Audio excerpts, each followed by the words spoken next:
Hi friends, this is a quick video about some of the useful accessories that we should keep handy all the time for better aero gardening. First one is the syringe. This is very useful to add the plant food without any spills. As we need to feed a specific amount of plant food, I was always depending on the bottle cap to measure and feed the plants. While filling the cap and pouring into the bowl, I was always spilling the nutrition all over. I switched to this syringe an year ago and it made my life so easy. I have 10 ml syringe, but 20 ml one is even better and works for all Aerogardens from sprout to farm. Next up is the watering can. I have this watering can with long spout. This long spout easily reaches to the water pouring hole on the grow deck. I also use the milk can, which also works fine, but it will be little difficult if the plants are bushy and covering the water pouring hole. Next up is the Aerogarden Spacers to cover the unused holes.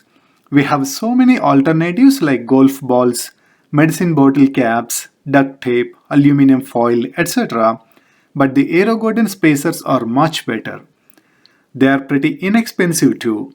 A pack of 25 spacers cost $6 to $8 and it is totally worth. Next up is a spare pump. It's been 4 years I am into aerogardening and I never had to replace the pump.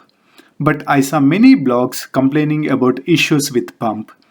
I also saw few blogs about people accidentally cutting the wire while trimming the roots. Running the pump is very important to oxygenate the water and distribute the nutrients. This will help the plants grow fast and healthy. So it is always better to keep a spare pump all the time.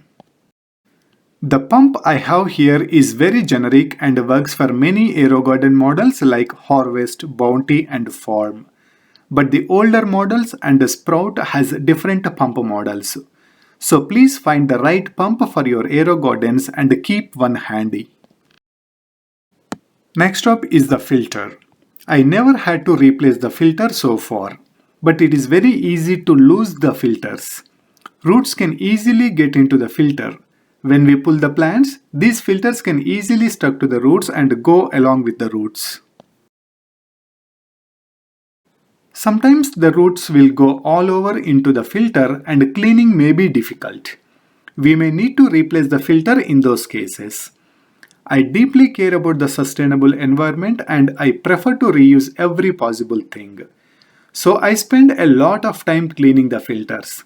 That's why I never had to replace the filter.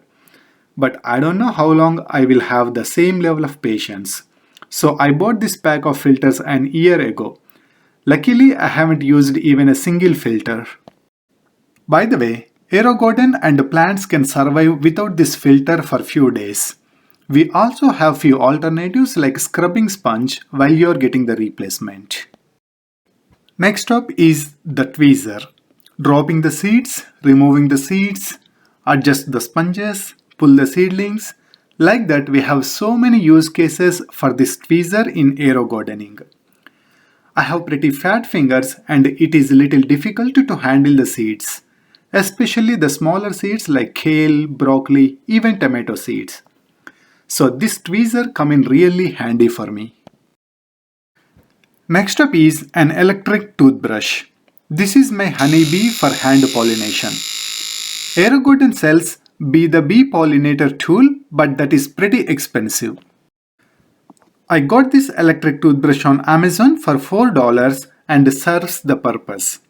I heard that we can find the electric toothbrush even in dollar stores, but my local dollar stores doesn't have one. So I got this on Amazon. That will be all the accessories I wanted to cover today.